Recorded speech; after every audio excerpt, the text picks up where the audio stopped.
There we go. There we go. And we are live. And we are live. Well, Interesting. Sister Ari, last time I was at your channel, now you're at mine, so welcome. Thank you so much for having me. This is really exciting. I'm glad to be back with you. Absolutely. The last time was very fun. Obviously, it was nice meeting. Was the start of a great friendship, if you ask me. Um, Yes. um, I wanted to mention beforehand that well over 2 weeks ago, my grandmother passed away. Who has been like watering my faith as typical grandmothers do. So I want to have this particular stream be in respect to her, um, and each and everyone who has lost a loved one recently. Um, it's a beautiful, beautiful doctrine. It's beautiful teaching. So obviously, the intention is uh, to elaborate it in as an introduction for people who don't know it in general. We're just going to make some baby steps towards what exactly is the communion of saints. So, what are your thoughts so far? Yeah. I mean, I think we could definitely do that. I also did lose somebody as well. I lost one of my really close friends recently in a motorcycle crash. So, it's not easy losing somebody that you obviously, but I thank God that I thank God that I'm alive, and I think to pray for them while I'm still here. You know, Yeah. she was somebody that was just starting to get on the right path. If you know Okay. what like, she was starting to walk with the Lord because of her kids. She was starting to walk with the Lord, and then this kind of happens. So it's kind of like Yeah. yeah, it's not How easy. young? How young was she? She's a mom. She was Hmm. probably, I want to say, 30s, 40s, maybe. Okay. Yeah. So Wow. yeah. I mean, at the end of the day, I mean, we can't control when people. Only the Lord knows why. But Hmm. I think that if anything, I think honestly, I don't know what it is about grief specifically, but I feel like it really does bring you so much closer to God. Especially like when you think you're kind of walking on the right path with God, and then something like this happens. Not only does this help your faith grow, but it also strengthens it in a while, and you start to recognize that the Lord has given you a crazy amount of strength that you didn't even realize that you had, and it's all thanks to Him. And so I feel like that's something that I have taken away so far. I don't know. Man, gorgeous. No, beautiful. You put it I think perfect. I'm. Like, go ahead, sister. No, I wasn't saying anything. Go ahead. There's a small latency in the connection, but still, usually when we speak about faith, it's a lot of dry information, facts this, facts that. But this particular subject is actually very deep and also cuts to the depths of our hearts. Like, it's very emotional for us, the communion of saints. So what we're trying to touch upon. Really has to do with obviously where we are going to go, how it will be with us, but also our loved ones and how their situation is, but also our connection with each other. That's also a very important matter on this stuff. So, atheists in and of themselves think that when someone passes away, it's just utter blackness, right? So it just stops and that's it. Obviously, the communion of saints is the exact opposite of that. So, without revelation, without scriptures, without God telling us how it actually is, a natural person who just looks at creation thinks like, oh, death is part of life. Death is part of creation. Revelation tells us no, that's not the case. What are you talking about? Death was never the goal of life at all. So death in the Christian faith is the enemy. Um, so there are a couple of points I want to touch upon. obviously the scriptural exegesis, but also near-death experiences, bereavement visions. So I have here a bunch of books right here. So I'm gonna show you guys a couple ones. I'm gonna change my Such a nerd. right. Here we have Martin is the biggest nerd, y'all, by the way. If I you know. guys don't know, he's the biggest nerd when it comes to books. I'll take that as a compliment. I'm a bigger nerd. I don't think I'm a bigger nerd than William, though. William is the biggest nerd of all. Anyway, I have here a book of The Case for Miracles by Lee Strobel. I have here a book of Beyond Death from Gary Habermas and J.P. Moreland. I have here a book of The Self Does Not Die from Titus Rivas and Annie Dervin and Rudolf Smith. And I have here a book of a person who I interviewed a couple years ago, John Burke, with Imagine Heaven. Like 2 years ago, I interviewed John Burke. And also back there, I don't know if you guys can see it, there we have Miracles of Craig Keener, which is also in the same category, but I don't want to grab those books because then all my icons of Christ will fall down. So I'm just going to leave that one there.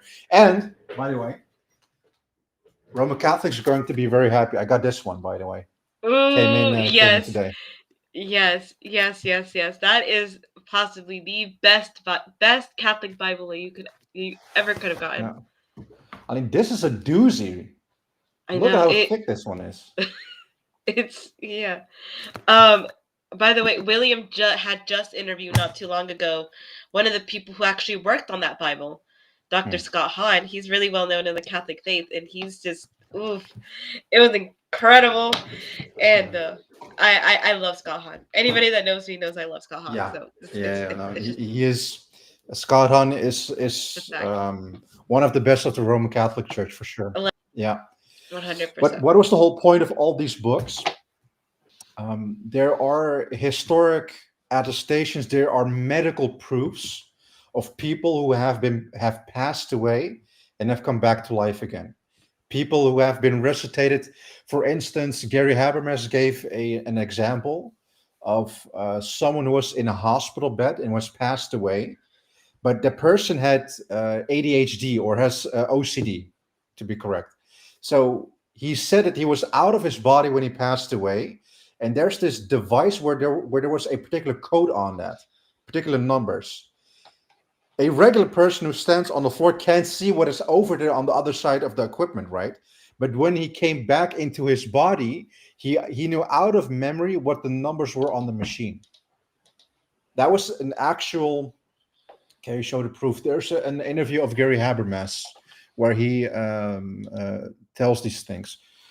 There's also the story of John Burke, who interviewed Heidi Barr, a 16-year-old Jewish girl who was riding her horse, and her horse fell on her, and she was literally in the presence of Christ. And then she came back. So all these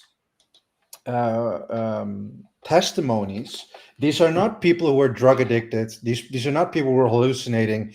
These were even atheists. These were engineers.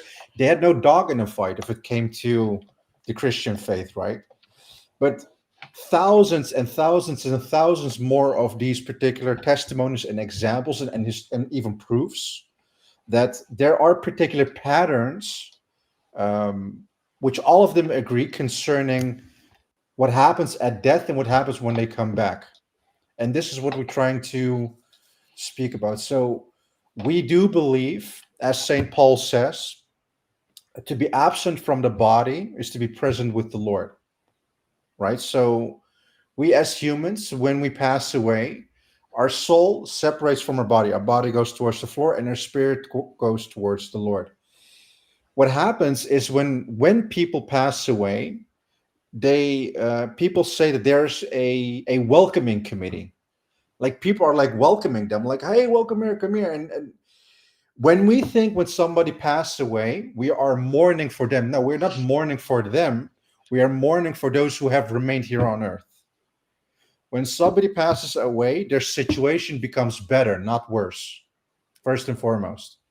So when we are at the coast, for instance, at the East Coast or West Coast, whatever, and we see a boat is going towards the horizon, we are panicking like, oh my God, the boat is going to disappear. Where's the boat going to go? We're panicking, right? But on the other side of the horizon, they're welcoming the boat. Right? So there's an interval. St. Peter also says that he is ready for his departure.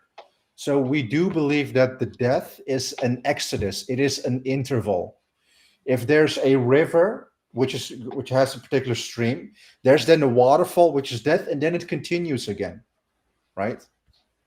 I know. We are not the strigato. What we're trying to claim with this particular thing, it is a cumulative case.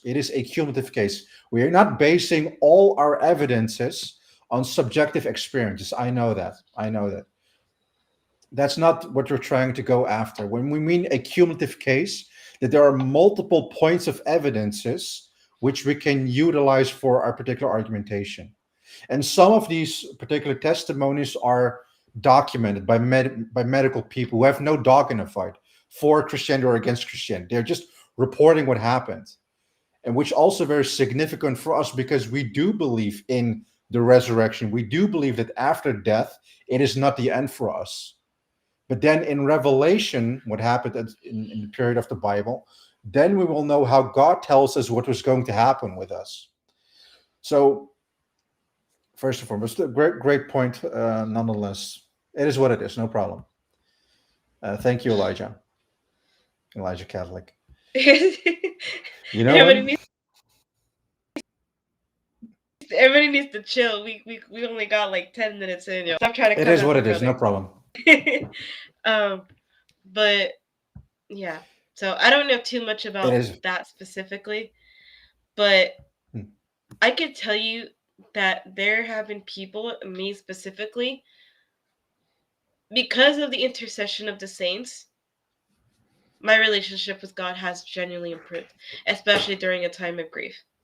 And I feel like as Christians, we tend to look at grief as like a very sad thing. We tend to think of loss as like a really sad thing. When people pass away, they're like, oh, poor them. And it's like you pointed out, they passed away. Shouldn't we be celebrating? Instead of mourning over death, shouldn't we be celebrating? Celebrating the life that they lived here on earth, but also knowing the fact that, hey, they could possibly be up there with the Lord. Like hello, like that'd be so cool if that'd be so cool if somebody, if we ask for their intercession, then I don't know. Exactly. Yeah. I'm gonna wait until the connection gets a bit better.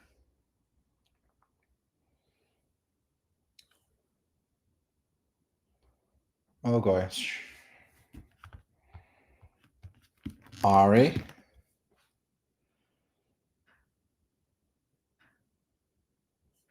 Our sister. I hope, Ari, if you can hear me, if you could leave the studio and come back.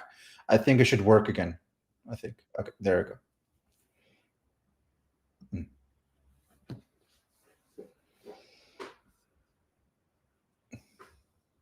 There we go. Yeah. I'm telling you, it's my internet. But still, a very beautiful point from you, that grief actually made your connection with God even better. Not a lot of people can say that, actually. Usually it's actually the reverse. If something bad happens, quote unquote, they're like getting mad at God, like, yeah, God, like, why didn't you give me something better in this life? I'm like, that's not how things work, dude. Like, yeah. That's a sign of strength, for sure. Yeah, and you know what? And it takes, and it's funny because like even when I talk to people about that, like people who are people who went through grief, they're like, oh no, yeah, like I don't believe in God stuff, and I was like, actually, let me change your perspective on that. I'm like, are you willing to hear me out? And then even though I'm not like super knowledgeable in the Bible, at least getting to share my experiences on how certain losses have genuinely helped me grow in my relationship with God has gotten me much closer, not even to God, but even to his saints as well. I think is really beautiful, honestly. And Gorgeous. it always blows people away because they're like, how are you like you're 20? I'm 24 now, but like when I was younger, like I kind of had that perspective too. But it's like it took me a while for me to get to that point, though. That's the Yeah. thing. That's what people need to realize. I think it's a process. It's like it's okay to feel angry. It's okay to feel mad or sad, or whatever. But it's like the important thing is not staying in that state. Don't stay in that state and those stages of grief. Don't stay in it. You can if you want to cry about it for like a day or two or three, whatever, and then boom, move on. We got to keep moving. We can't keep warning into, oh, what could have happened, what I could have done, what I could have said to this person. Mhm. We live too much with regrets where it's like, why are we moving backwards instead of moving forward? I'm like, is that what Right. Christ sent us out to do? No. So But I'm very proud of you. But just as mentioned before, when something happens to a person, this is not the usual reaction when people have. Usually, it's like a infant, right? So if it doesn't get what he or she wants, he gets mad at the parent. But now it's actually the worst because grief and the not so positive aspects of life makes you short God all the more, and also His saints. So, but the whole thing of life in and of itself is that our need for God gets more and more clear over time, right? So, something also very important: whatever happens in this life has nothing to do concerning our standing with God. You could be rich as hell. You could be, I don't know, if it comes to hedonism, you could do everything you want, but you would be an enemy of the Lord. Luke 16, right? Lazarus and the rich man. So don't think of yourself when you have not on paper, quote unquote, the best life, that then therefore your relation with the Lord is not good. That's absolutely not the case, first and foremost.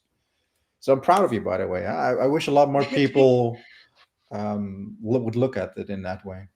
Gorgeous. I think, and I feel like what also helped me, not just because a lot of people don't know this, but like for me personally, like I've experienced grief so much in my entire life. Like my entire life, I've watched people die in front of me, and that's the way that I grew up. And so there comes at one point where it's just like I went through every single stage that anybody could possibly think of: the angry stage, the hatred stage, the yelling at God. There are times where I would punch things because of how angry I was at him, and I would scream at him, and I would say like, why would you do this to me? Keep in mind I was very young, Mhm. and I basically grew up so angry, but it wasn't until, and it sounds really cheesy, but it's like when you actually give your heart to God and when you're actually honest with Him about how you're feeling and the emotions that you're feeling, there comes a point where He's going to be like, okay.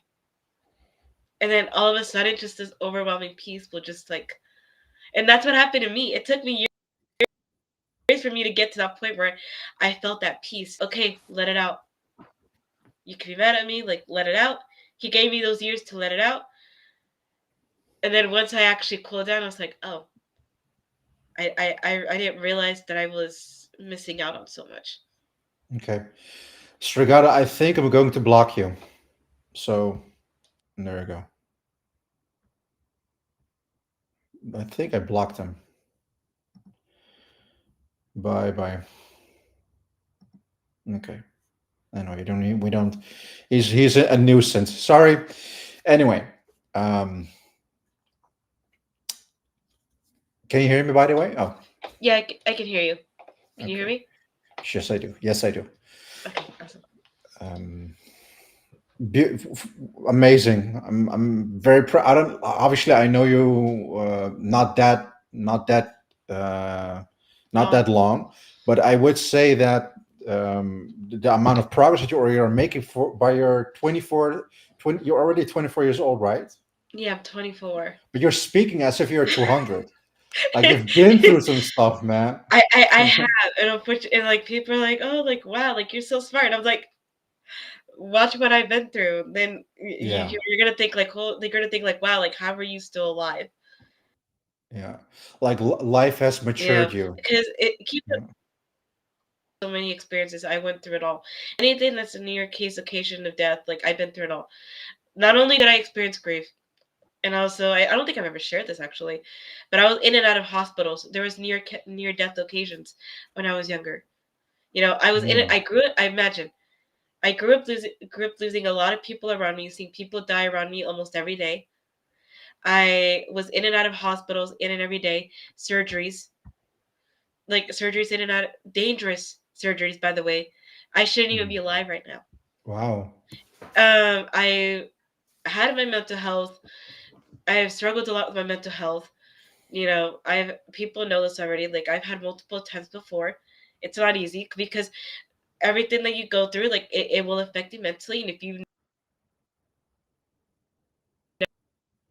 never grew up in a household where maybe the love of Christ or what a relationship seek love and other things, and then when those things or people fail, your mental health and your self-worth just starts declining completely. So Wow. I've been through all those different things. And so for me to have the perspective that I have now, it's literally taken me 24 years to get to that point. Literally 24 years. And I'm not gonna say here and be like I'm fully healed from everything, because I'm not. I'm still working through it on a daily basis. But now I'm able to walk and able to work through those things because I know who I have. I know who's beside me. I know that Jesus is with me. I know Right. that I know that the angels, archangels, I know that the saints are all watching over me. And I know that they're helping me, each Yeah. and every day. Yeah. So For thus far, how I know you, it's like you're indefatigable. Like people cannot make you tired. Like you give so much love all the time. It's like there's like a bank, an infinite bank of love for everybody, right? Everybody. So yeah, it's I mean, amazing. Yeah. yeah, I think it's crazy. I came from it's more, and now I feel like I'm to a point where it's like I have so much love to give that it's like I'm willing to give it to anybody who comes near me. Bet. And I always But kind of, and I realize I kind of always been that kind of person where it's like I don't know what it is, but I tend to have people come to me, people who struggle with love specifically in their lives, who don't have that love in their life. When I mm, talk to them and I talk to them about Jesus and what he's done for me, then they're like, there's something else. It's like a whole new world for them when I tell them about him. And I'm like, yeah, there is. I'm like, if you want to yeah, be, but Ari, if I may ask you, would you think that Hebrews 12 verse 6 says that God loves whom he disciplines? Would you yes, think that you underwent such a particular period where a little bit of pressure was put upon you, but at the end of that road, you are now who you are? By the way, would you think that was the case in your situation? absolutely. I think that Mm. when I went through certain mental health crises, I think that's what has happened. I think in a way he kind of had to, because here's the thing. I feel like I grew up in a victim mentality. Mm. And so I feel like the Lord has been really working through me, through people, by the way, that has been helping me to correct that behavior. Where it's like, actually, you're not actually a victim anymore. Right. Like, why are you still living, or why are you still thinking that same way? So, and I feel like he has disciplined me through my process. And it's not easy. It's not easy when the Lord sits you down and it's like, actually, hey, it's not about you. Yeah. It's not about you. It's not what you want. Right. But I'm like, but still, you already mentioned before that you already had your own near-death experiences, so you've come very close to, I don't know, like meet the Lord, if I can put it that bluntly. yeah, I've had dreams and surgeries of where I've encountered the Lord, Wow. literally, and it's I know it's crazy, it's crazy, and I didn't even know who it was, Mm. but it's like it blows my mind. That's the thing. I want people to understand this. The Lord will literally meet you where you're at, and I know people hear that all the time, but it's true. Even if you don't know anything about Him, but you're seeking for something, you're seeking for truth, he's gonna show up. Yeah. Like, there's no doubt about that. And I feel like I'm living proof of that. Yeah. But to come back on the topic, like the fear of death for you is just not the case, right? Like death, Not anymore. right? Yeah. Yeah, I know. And people are like, you need to be careful. Like, what if you die? Or what's gonna happen if you die or do this or that? I was like, so? Yeah. I'm like, Yeah. okay. But I'm like, so what but if you? the thing right now is you now have this particular certainty, you have this particular love filled in your heart. Now you need to spread it to everybody else, because not a lot of people have that particular rest in them. Like this life is actually a struggle between me and how the Lord sees me. That's the whole. Forget about the devil. Forget about every other struggle in this particular life. This temporary period where I'm in. Is the Lord happy with me? That's the most important thing. When 2 weeks ago my grandmother passed away, I was at work and received a message from my mom. And my colleague was telling me like, "Yo, you can go get back and contact your family and try to message everybody." When I came back, my head was split in two, in a sense that I just could not continue with my day as if nothing happened, right? And then when I came back home, I also became sick, so I had like a spiritual and physical reboot. Like I had to lay down in my bed, and my parents went to Armenia, and unfortunately I couldn't come to the funeral of my grandmother. But I'm like, hold on a second. We are going to work. We are being busy, quote unquote, with the important stuff, and this happens, and then becomes very clear what then the true priorities are, right? So also for me, the last couple of weeks have been a moment of recalibration. Um, something what has happened in my family also a lot have been bereavement visions, which is also very common actually. The Lord, in His love and mercy, knows that those who remain here on earth, they are the ones who are mourning. Those who have departed towards Him, they are in a much better situation. By the way, even particular testimonies of those who have passed away and have come back, they were telling us they wanted to remain there. Could you imagine? Could you imagine that you would die and actually wanted to remain dead? Right. Well, that's just for a Yeah. lot of people, that's just weird to understand. Like people think that this is it. If you're not alive, then this is not good. No, no, no, dude.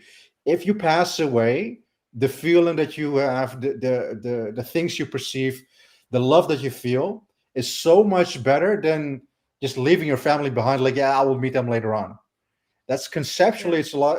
It's very difficult for people to put a grasp on it. But for instance, my mom, when in 2014 my grandfather passed away, like her father, a couple months later, she and my grandmother had bereavement visions of my grandfather.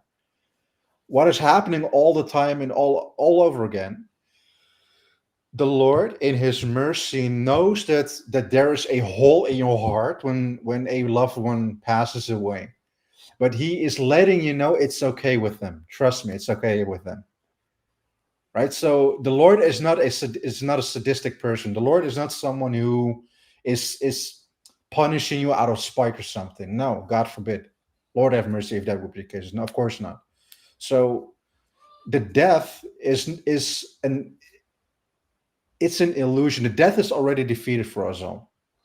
Right? So now concerning the saints, my question to you is, you already mentioned before that concerning grief, obviously assuming people passing away, loved ones passing away, how has your love for the saints and your prayer life gone upwards? How does that How does that the grow? yeah. Yeah. So I think because I'll be honest, I didn't really grow up knowing the saints as much, but it actually wasn't until recently when I started to get close to our Blessed Mother, that's where I started to really look onto like the saints and stuff, because everybody always made such a big deal about it, and I never really understood. I had to slowly. I have a patron saint. Saint Michael the Archangel is my patron saint, and I obsessed. And Saint Joseph, and so those.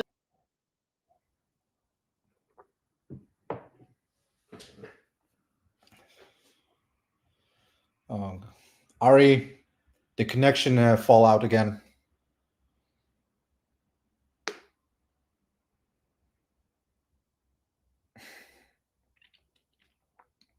I think if you would leave the studio, come back again.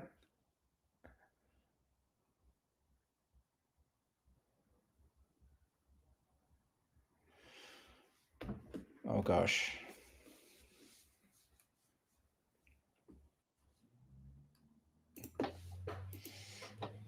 Okay. There we are. Yeah, I think. There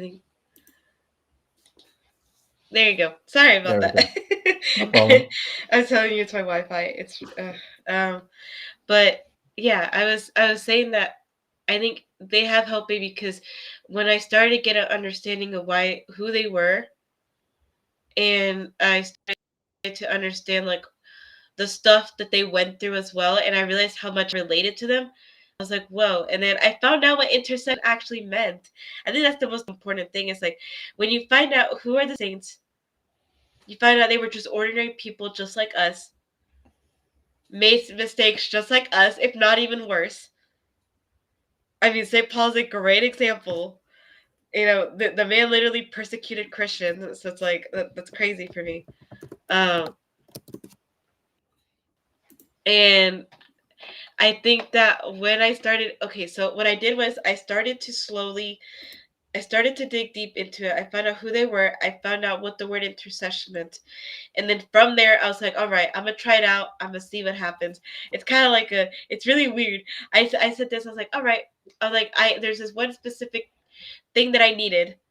This was a time where I didn't have a job. And I was like, this is one specific thing that I need. I'm going to ask for the intercession of St. Joseph. Nice. I was like, all right, St. Joseph, I'm giving you 30 days. All right, we'll see what happens from there. Tell me why not even a month later I ended up getting a job. Glory to God. And I prayed. I literally asked for his intercession every single day, and I made it consistent. I asked for your intercession, and I asked that you help me find a job soon. Boom. It could be something. It could be something simple like that. Yeah, but Glory to God. I think if there's anything that people take away from the stream, is it what you said concerning they're regular people just like you and me, with their own quirkiness, with their own mistakes, with their own characters, with their own types and whatever. Like, for instance, when you read John or you read Paul or you read particular prophets or particular church fathers, like you sense their character in a particular way, right? So when I'm interacting with regular people, like, oh, that guy has a great sense of humor, or that person is really hot-headed, right? So, but when you read the saints, they're just like you and me in a particular sense, right? They're used by the Lord in history for our salvation, which is like next level stuff, obviously, but still, nonetheless, there's this beautiful thing about the communion of saints, that you can choose your own saints, not in every situation, because in certain church traditions, there is, in a particular family line, a particular church, you already have your own patron saints, for instance. I saw her comment. Thank you, Janice. Thank you. Yeah, absolutely. But thank you. But yeah, and I think that's what people need to remember is like, you don't have like, in order to become a saint, like, think about it. Think about how messed up some of these saints were. Like, let's just be honest. Some of them had some of the most messed up past. They have some of the most horrible stuff. And yet they're some of the most well-acknowledged saints today. Yeah. So it's like, what makes us think, what can we possibly do that would stop us from becoming a saint? What makes us think God cannot make us into saints? With the history and the path that we've done, the choices that we made. What makes us think that we're any more than St. Paul? St. Paul, for instance, great example, or St. Moses, or Mary Saint of Egypt. Augustine. Saint Augustine. He was, Saint Jerome. I mean, there's so many. yeah, absolutely. So I already mentioned before, critics of the communion of saints have mainly this atheistic way of thinking. The typical line is, "Yeah, but they're dead." Hello, Christianity, welcome. Christ. Right. So, but still, like if you are an atheist and Christianity is new for you, I can understand that there's like this residual world for you in the back of your mind, like, oh, everybody who passed away is just dead. No, buddy. If you get more and more familiar with Christianity, death is not the end of us. So, hello, newsflash. But then we have Protestants who also have hard time understanding what the Lord is actually saying, right? So, Yeah, and I mean, and it's funny because even the ones who are so, it cracks me up when you could tell they're hating just because of ignorance. Like you could tell they're hating just because they want to hate, and they just refuse to be open to it. Do you mean they in the sense of the atheist or Protestants? Talking about Protestants specifically. Right. I would actually say that the Protestant intention is to go back to what the apostles originally taught, right? That's the whole point. But what they were doing is they were throwing out the baby with the bathwater. So everything the Roman Catholic Church affirmed, by definition, I negate that. No, that's not how the criteria how you should do that, buddy. That's not how stuff works. So they're, if anything, Rome affirms, we negate that.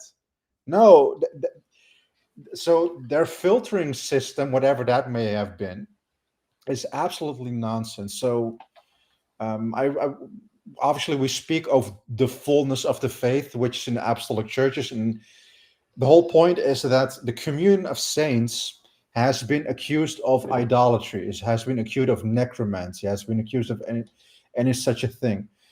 Nothing could be farther from the truth. Because obviously the article that last time you mentioned, I really liked it. It was I'm gonna not to bring it up. Not to toot your own horn, but I think if you guys are watching, I think you guys should definitely check out his articles. He's really good. Yeah, 1 second. I'm gonna share my screen. There we go. I think people can see it right. So this is the, oh gosh. So this is the article. Just to give a quick run back, we have here, never stop praying for one another. God is the God of the living, not the dead. We are one body. God does act and save through his church. God wants us to be holy and sanctified. God wants us always to love one another. Saints know what is happening on earth. Saints appear on earth to talk with men. Saints intercede for those on earth. Prayers of the saints are more powerful. God dislikes the prayers of the wicked. God has given us his guardian angels. Jesus acts due to the intercession of the others, and God acts due to the intercession of the saints. So, simply put, that is in a nutshell the communion of the saints. So scripturally, when Protestants, if you ask the Protestants, where does it say the word Trinity? Like, no, we look at the scripture holistically. We need the entire revelation, and we need to take everything into account, and need to be exegetical. Fine. But then the reverse is not true. Where does it say pray to Mary? I'm like, dude, come on. So and they say like you shouldn't be talking dead. The dead can't hear you. This and that. I'm like, are you saying that those who passed away, are you saying that they're not alive in Christ? You're literally contradicting what scripture says. And so it's just and you know what? And they confuse that's one other thing I hope we could touch on is like they confuse the word veneration to an idolatry act. Worship is only, and what it means is very clear. Worship is only what we give to God and God alone. Veneration is what we give to the saints. You know, for example, we don't worship Mary, we venerate her. And it's also like you also got to recognize what are the two differences between worship and what is the difference between veneration. And what is actually idolatry? Because if you actually look at biblically, if you look at what idolatry is, you're not going to find that the Orthodox are doing that. You're not going to find that the Catholics are doing that. Yeah. On a very important point, idolatry is a domain of the heart, right? So it's invisible. The Lord says it is what comes out of the heart, which is, it makes something filthy or not filthy, right? For instance, in Ezekiel 14, it says that the idols were sticking out of their heart. Was there iconography sticking out of somebody's chest? Obviously not, right? So you cannot say when somebody is kissing an object or kissing an icon or venerating somebody, then therefore that is idolatry, which is a very myopic understanding. Here I have an article. Prayer equals worship, the 7 biblical arguments signifying the intercession of the saints versus the Protestant myopic reductionist assumption and misuse concerning prayer. So what is the whole thesis here? The Protestant says right here, premise 1, worship is due to God alone. Everybody agrees. Premise 2, prayer is always an act of worship. That's the point of contention right now. Premise 3, apostolic churches pray to the saints. Conclusion, apostolic churches commit idolatry. So in their mind, prayer equals worship. No. So I have here I have like seven. For instance, we have here the word ꗕ𝗘𝗍. All the times it's applied to God, and I have here all the time it's applied to humans. So hold on a second. We are praying to humans and asking for their intercession the same way we do for God. How does that work, Protestants? Unless there are contradictions in the New Testament or in the Bible. Same point in епικολέω, applied to God, applied to humans. Diomai, applied to God, applied to humans. Eucharistia, applied to God, applied to humans. So, prosgeomai, applied to God, applied to humans. So hold on a second. All these words are ascribed to God, that we should pray towards God, but at the same time also ask intercession of humans. So where's the idolatry if prayer equals worship? It doesn't. So prayer does not equal worship. Yeah, because here's the thing. If prayer equals worship, then if I ask Barton to pray for me, then what? Am I worshiping him? Just exactly. saying. Yeah. I mean, if he asks me to pray for him, is he worshiping me? Because I mean, if we're gonna use that argument and saying that prayer equals worship, then Barton and I really are idolaters at this point. Exactly. We're asking each other to pray for each other. Then the apostles and Christ himself are telling us to commit idolatry. Well, good job, buddy. So great. Well, you become a Buddhist or something if the scripture is contradicting or the Christ and apostles are wrong. No, and dude. I think because here's the thing, I even have some notes on here too. Some of the examples of idolatry in the Bible, the golden calf, which is found in Exodus 32. While Moses was on Mount Sinai receiving the 10 Commandments, the Israelites created a golden calf and worshipped it. This act of idolatry angered God, turned away from him so soon after the deliverance from Egypt. Now, a lot of people will try to use that and say that applies to us because we have statues and all that stuff. And again, that's where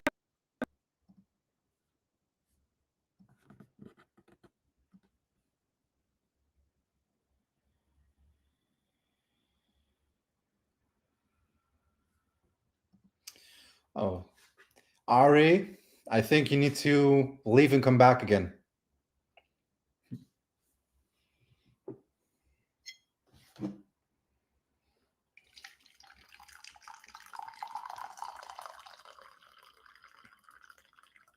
Ari, I think the connection is not good again until she comes back. Yeah, there she is.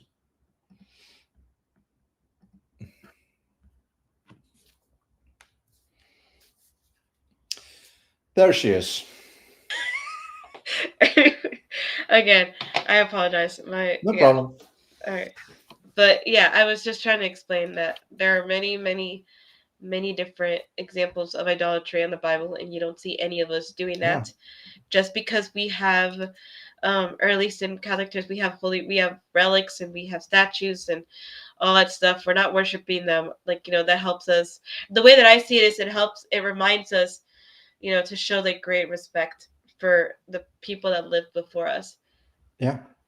But I have, for instance, here also another article, which I will also drop in the chat. There we go. This is, by the way, I'm going to show this one. This is, come on. There we go. 10 early church beliefs Protestants reject, the canon conundrum expounded, accept the Bible, reject its compiler. So I have here an article which has like 10 beliefs Protestants reject outright, but these are universally accepted throughout the early church. For instance, we have a beautiful icon of an ecumenical council. We have here the confession of sins, 13 witnesses, apostolic succession. We have here the real presence. Hold on, I'm going to make this one bigger.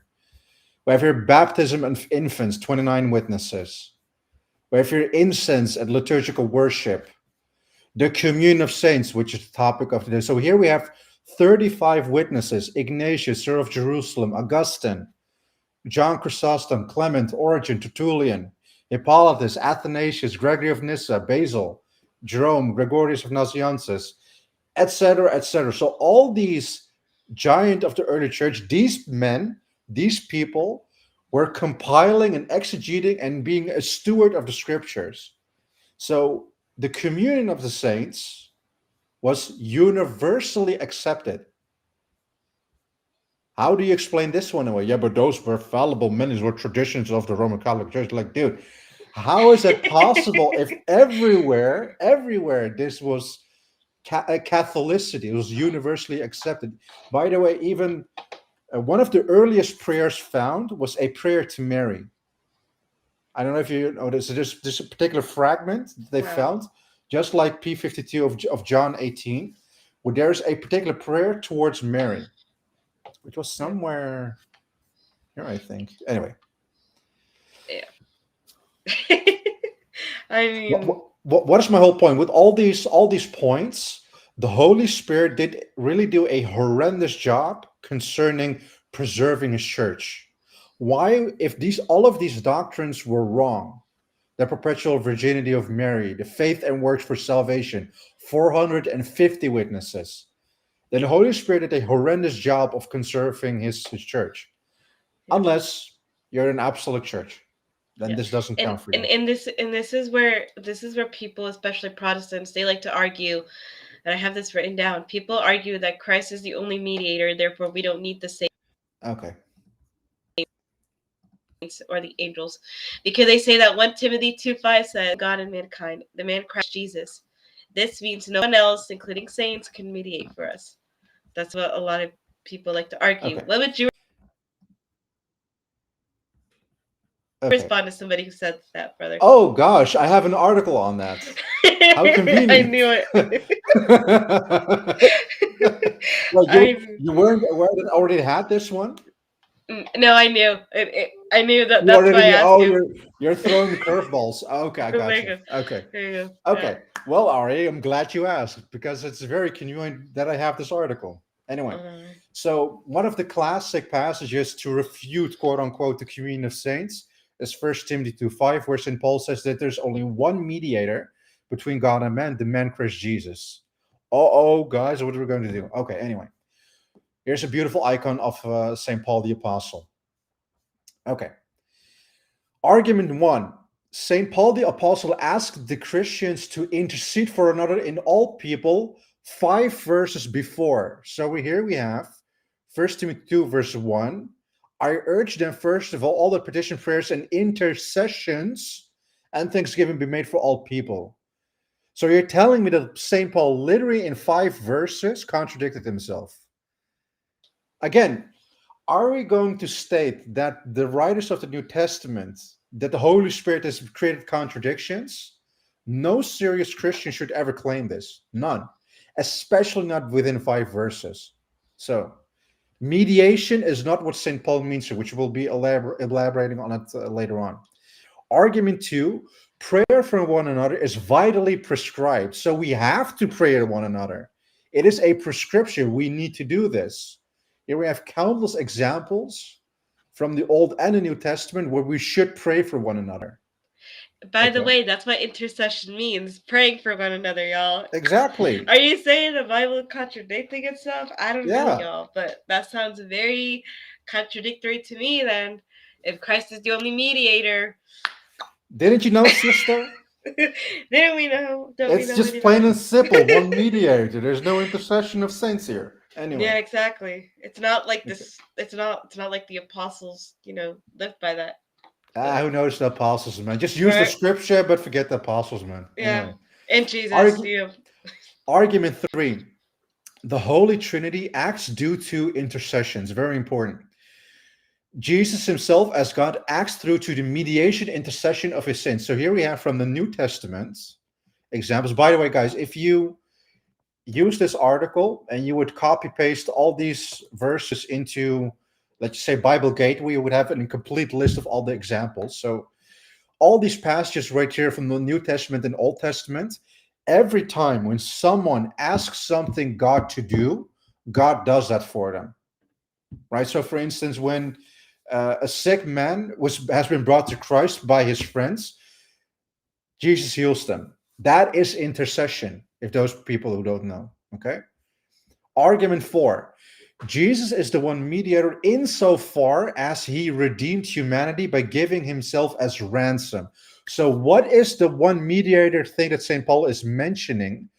The fact that he, as one man, is the ransom by his blood for all people. How do we know?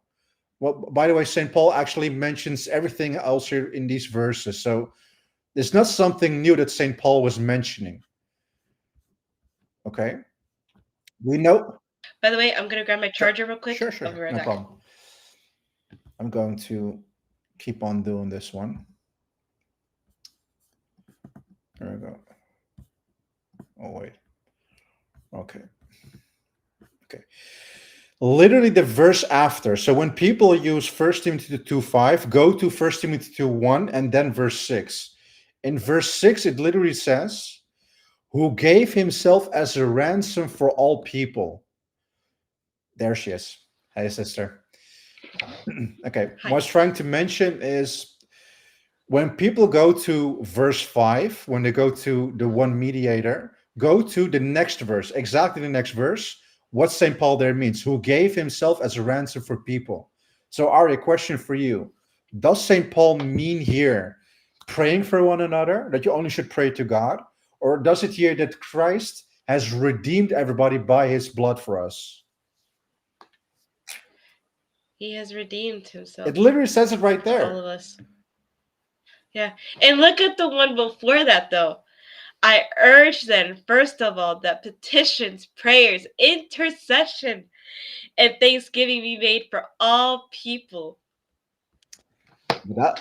So why are we skipping verses? That's what I'm asking. Why? Like, why? It's not logical. I don't want to hear. You know what? It's funny because every single time a Protestant brings that up to me, I'm like, read the one before that. And read the one after. Something very typical of schismatics is they have one or two verses, and every other part of the Bible needs to get propped into that one particular understanding of that particular verse. That's not how you do exegesis, buddy. And also the fifth argument, which I actually showed before, the communion of saints was universally accepted. And I think I have here, no, I don't think it, this was actually the list I had before. Another one, actually very important. Argument 6. Come on. My thing is not working. There we go. St. Paul the Apostle's intercessory prayer for the departed Onesiphorus in 2 Timothy 1:16-18. Be very attentive right now. Here, St. Paul, in his second epistle to Timothy, he says, may the Lord grant mercy to the household of Onesiphorus. May the Lord grant him to find mercy from the Lord on that day. What is happening here? This passage, Onesiphorus has already passed away. Why would St. Paul mention this when Onesiphorus has already passed away? Dun, dun, dun. Okay. Then In 2 Timothy 4:19, St. Paul again sends greetings to the household, not to Onesiphorus himself, further implying that he has passed away. So furthermore, Onesiphorus has passed away. St. Paul was a Pharisee, right? He was a Pharisee. What was a very typical act of Pharisees? They prayed to the deceased in Maccabees, in Baruch, in everything else. So praying towards who already have passed away was not something unfamiliar towards the Pharisees, right? So St. Paul actually did communion of saints. So St. Paul is not your buddy if it comes to not praying towards the dead body. That's not going to help you. Yeah. Right? So there we are. See, there you go. There you go. And yeah. Boom. Protestant dilemma. God. Anyway, Done. the whole point actually is that when people have the Bible in their hands, right? People adore the Bible and should love the Bible, obviously, but you don't want to say that the Bible contradicts each other. So what has been revealed to us? So when people have the Bible in their hands, they should think like, I don't want to create contradictions. I don't want to insult God that he miscommunicated everything, right? So that should be the primary spirit in which people handle the scriptures. Yeah, and we also gotta realize, like, and that's the thing that people miss out on, is that the saints are aware of what goes on here on earth. They're very, very aware. The angels are too, by the way. I just want to point that out as well. So it's just to see how many people judge specifically the Catholics and the Orthodox because of our veneration of saints, and think that we are putting them higher above God. But it's like, No, it's not even that. Like, we have a true Catholic church or a true Orthodox church that is going to worship the saints. Like, it's not exactly. like that's Exactly. idolatry. If we do, that's idolatry, and that's not a real Orthodox church, and that's not a real Catholic church. And Absolutely. it's like, why would we not? If the saints are already holy and they're already in heaven with God, why would we not ask them for intercession? 100%. Like, I no offense, I would rather ask for the intercession of somebody in heaven than somebody here on earth. I would. I would too. I'd rather ask the intercession of Saint Augustine, y'all, than having asked for the intercession of somebody else. Like, it's just. Hold on. I'm gonna. Well, for instance, here. But you have come to Mount Zion, to the city of the living God, the heavenly Jerusalem. You have come to thousands upon thousands of angels in joyful assembly, to the church of the firstborn whose names are written in heaven. You have come to God, the judge of all, to the spirits of the righteous made perfect. This is actually very important here. Get out of here. Anyway, sorry. Made perfect. Remember what I mentioned before? When people pass away, their situation does not get worse, it gets better. So we are being perfected. Also, John Burke mentions in his testimonies that our perception, that our sight, our hearing, our senses are on steroids. So the way how we communicate with Christ, for instance, is mainly telepathically. Like Christ speaking to you with just his eyes, for instance. You already know what he's thinking. And obviously, as God, he knows what you are thinking, right? But our bodies and our human nature has tainted in such a way where our senses and our feelings have been stomped and corrupted, that the life that we have right now is sick. Right, so we are being redeemed, and there are countless and thousands of testimonies of, for instance, John Burke and Heidi Barr, and also Gary Habermas and Craig Keener, and you name it, that when people pass away, they are in a better position. So if there's anything at all and people can take away from this entire stream, if you have a loved one or you yourself are doubting concerning death, it is not something to fear. The only thing when people should fear in this life is, am I living after the heart of the Lord? That's all. That's the most important thing of all. Death is already won. You should live now. Does the Lord delight how I'm living my life right now here on earth? That's it. Yep, and then I think the next thing I really want to point out, it's like, why are we so caught up in fearing about death, about the future and all that stuff? We really need to be focusing on the present. How is it that we're living? And it's kind of like we mentioned earlier, like, why do we care about what other people think? The only opinion that genuinely matters is the one of the Lord, because he's the only one that's going to bring judgment upon us. He's the only one that's going to judge us at the end, and we're either going to be sent to hell or we're going to be sent to heaven. I don't know about y'all. No, I would rather see everybody in heaven, but to be honest. St. John Chrysostom said that you would be amazed that at the moment you were going to pass away, how few people would remember you. And that if you would know that you would do nothing else than to please God. I don't want to sound nihilistic, because I'm not a nihilist, because life has a meaning for me, right? So but still, I am aware that when I pass away, and with all the respect, forgive me, ladies, I'm just a fart in the wind. Nobody cares of me. Everybody just goes on with their day, like, oh yeah, Warten was passed away. Okay, what do we have to dinner this evening? As I know it's going to happen, but at the same time, it's not something worse. I would say it is something liberating. As you mentioned before, why would you care now what people think of you? Yeah. A bunch, I mean, bunch of people coming to me, Wartem, you're going online and people might think weird things of you. I'm like, I don't care. Who cares? As long as Christ is happy with me, I don't care. yeah. I mean, it's just it's more of our focus should be really to strive towards holiness more than anything. I think that's the main focus as well. Always try to strive to the way to the Lord. That's the only reason that the saints became the saints, y'all. Is because they actually did their. I don't have my mic. I was already going to I don't ask you. have. Okay, you already knew what I was trying to signify with this now. Yeah, Okay. I know. Could you? He does this. He did this to me last time, y'all. Can you guys believe Okay. it? He kept asking me if I had a mic. I have here And Ephesians 6 put on the full armor of God, right? Yeah. you need to tell me where you get later. You should tell me I where made you this got one. that, There's a like. particular website where you just can custom make stuff for yourself. Anyway. Okay, you should send me that later. Okay. That way next time we go live together, I can have my mug with me. Right, then we're going to sip our tea or coffee or something just at the exact same time. You got Jesus talks, I got full armor right here. There you go. Okay. Yeah, but yeah, I do just want to point it out, like, just stressing out, because I feel like everybody thinks that we have to be super perfect to be a saint and all that stuff and not commit any sin whatsoever. I'm sorry, there's nobody in this world.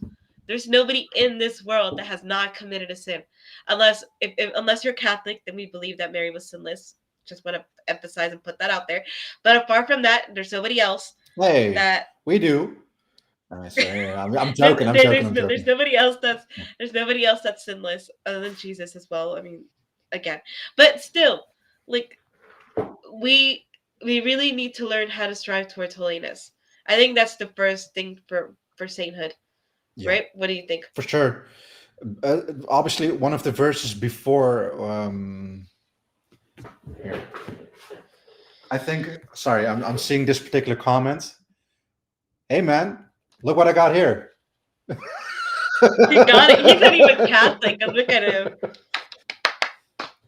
But still, this one is. On, anyway, I got this one today. I'm like, I'm already looking through this one's gorgeous. Absolutely gorgeous. Look at all the notes.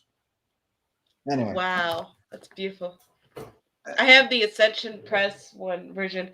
It's beautiful too. It's leather, everything. Hold on, let me pull it out. Give me a second. Okay. But to come on the point of holiness, obviously, our Lord wants us to be holy, right? So I'm gonna grab those verses where they.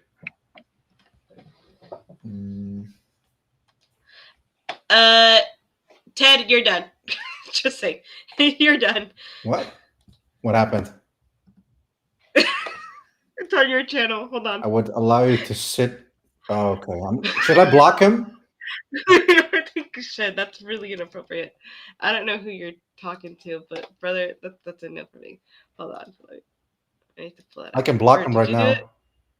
Okay, I was gonna say either you do it or I'll do Okay, it. I'll do it. But it doesn't matter. As we say, That's hasta la vista. Yeah. I saw that. I was like, no, you cannot be inappropriate during the stream. Oh, this is the Ascension Press version of this Bible, by the way. Nice. Right, That's and great. then inside it has colorful stuff. So hold on, let me put it out there. Look at that! Isn't that beautiful? And it has these little cute, I don't know what you call them. I don't want to say bookmark because I feel like that sounds illiterate, but it has like these different colored ribbons on there. It's really cute and I love it. Looks great. Yeah, Yeah. but don't worry, Janice, he was blocked. Yeah. As we say, read the whole message. hasta la vista we mentioned, but Martin, I'm just really glad you stopped where you stopped and you didn't read the whole message. yeah, I need Anyway. more moderators. Anyway, it is what it is. The internet is going to internet, right? So we're speaking about the saints, particularly on Mary, and then these guys are manifesting. But anyway, on your point of holiness, we had here God wants us to be holy and sanctified. All these passages, like be holy as I am holy, right? So super important. But then also, the prayers of the saints are more powerful. This is actually very underestimated in the whole discussion of the communion of the saints, because you, for instance, if your holiness could be as such that if you would intercede for me, then Christ would be like, okay, because of my daughter Ari, I'm going to do it for you, Vartan. Right? Because there are quote unquote intercessory prayer warriors, like your Father Joseph, right? When you had to find a job for yourself. So I do also have, for instance, a WhatsApp group of my brothers and sisters when you're asking questions and everything else. But also sometimes when something happens, I'm asking for the prayers. For some odd reason, I feel their prayers. I cannot. It's. I really feel some kind of internal warmth coming up. I can really. It's like you can feel their prayers and you just know. It's kind of like spidey senses. You just know when somebody's praying for you. Yeah. I know what you mean. I get that too, brother. It's highly subjective. But Warta, but is it according to scripture? Yeah, I know that particular stuff are subjective. I know, but first and foremost, subjectivity is not completely negatable. For instance, if you have a particular testimony or a subjective experience of your life, it could still help according to my faith. So subjectivity is not something to be disregarded. We need to be careful, obviously. But when my brothers and sisters were praying for me, it's like clockwork. When I really need them to pray for me, there's this thing that's happening internally, like, whoa. Thank you, Lord. Oh, okay. Yeah, you're done. Goodbye. You are done, sir. You are something else. That's disgusting. Goodbye. We're speaking about holiness and this guy's popping up. Anyway. And I bet you it's the same person as last time. It is what it is. Doesn't matter. I know. All right. Yeah. Anyways, we are not going to allow negativity to enter the stream. So just saying. It happens. Yeah, but yeah, I agree with you on that. And you know what happens to me, and again, this might be subjective. I don't know what, but I can tell when something's about to happen to somebody, or they're about to go through a really hard time. Like I can just tell. Like I don't know what it is, but I either start dreaming of what's gonna happen to them, or during my prayer time, I feel like I have to pray for them because they're about to undergo a very hard trial. Right. And it happens to me all the time. All the time. Okay. It's so weird to me, and I'm like, dude, and the thing is, I don't ever really talk about it because I don't want people to think I'm like a witch or something, But because people immediately go to like, oh, you're crazy, or you're just like a witch or something. But I'm like, no, it's just I don't know what it is exactly, but I think that what has to be said is actually very important. these types of quote unquote gifts, if these are legitimate gifts of the Spirit, I'm leaving it up to the Lord. But something, what has to be said, if you have a particular gift, you should keep it to yourself. Not in the sense that it's not of God. That's not what I'm trying to say. What we're trying to say is that, as St. Paul says in 1 Corinthians 10:12, lest you think you stand, you fall. What happens is when people have particular gifts or particular intuitions, which could be right in a particular accord, you could become boastful. Like, oh, God has given me the spirit of this and the spirit of that, and I got to give this and give to that. Trust me, if there's anything I know for certain concerning Christ, is if you become a little bit boastful, like smack, he's going to humble you And right that's away. and that's why I don't talk about certain things. There are certain things that I know that the Lord has given me to be able to see, hear, or sense certain things. Yeah. And I don't really open up too much about that because people are kind of weird, especially when those kind of topics pop up, you know. But it has happened to me before. You know what's crazy? So this is a crazy story, y'all, and I promise you I ain't lying. The Lord is my witness. I'm not lying, but. Don't give me that time. I'm listening. Yeah, I I'm know, gonna grab but my okay. teeth, so I'm listening. I got my eyebrow up, so go for it, sister. Anyways, so so about a year ago, I had a dream, multiple dreams, that my sister-in-law was gonna have another baby, and it was a girl. I ended up seeing the baby, and they didn't honestly they didn't talk or anything, but I saw her holding another baby, and it was a baby girl. I saw her face and everything. And I kept dreaming this, and I was like, why do I keep dreaming this? Because I had my little nephew, so like I love being an aunt, you know, and so I was like, I'm good with like having one nephew, like pretty cool, you know. And they obviously they weren't planning on having any more kids or anything like that.